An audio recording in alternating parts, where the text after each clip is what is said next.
Awake my heart, how the Spirit came, a rushing mighty wind, cloven tongues like as of fire. Acts 2, 3, and 3. Every time we read Luke's graphic sketch of that long ago Pentecost, we are arrested again by the signs and symbols which characterized it. When the big thing happened, it happened suddenly. First, there was the rushing sound from heaven.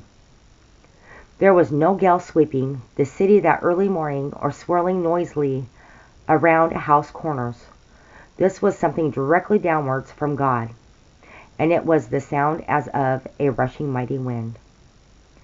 What could more aptly symbolize the boundless, resistless, sweeping, overwhelming almightiness of the Spirit to envelop believers in power, and to overthrow the citadels of evil?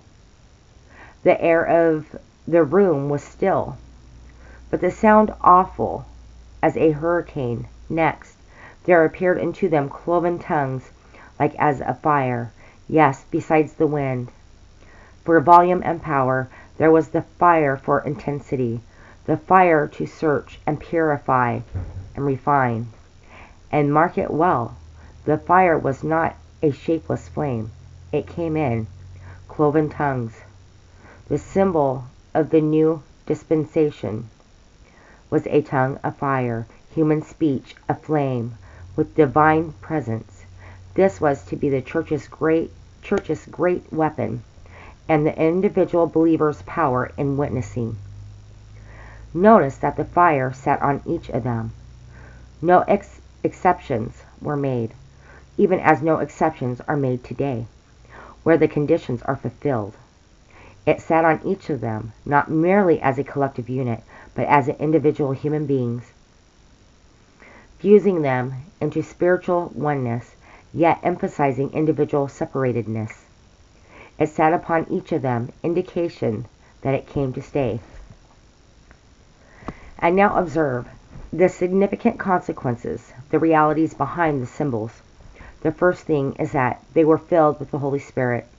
What heavenly love, joy, peace must have flooded their souls. What rapture of fellowship with God must have been theirs. Next, they began to speak with other tongues, as the Spirit gave them utterance. What power with men this gave them, even when they were speaking in their own tongue. As Peter in his great address to the men of Israel, the Spirit gave them utterance. Next, they went out to tell, and all the thing was noised abroad.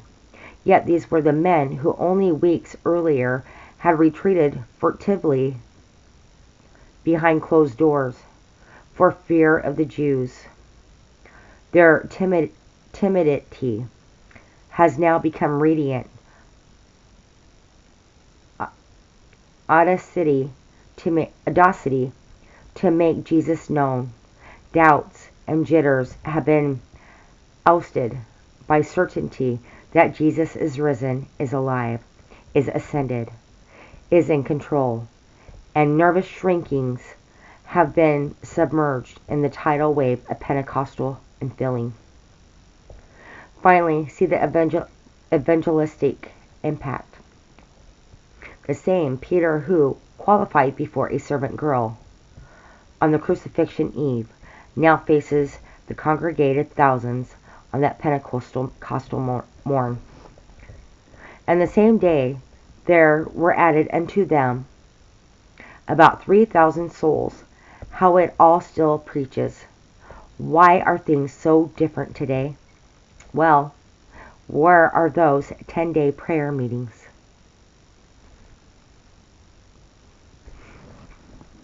When our God beholds us there, pleading in the place of prayer, then the flag of truth prevails. Foes slink back, and Satan quells.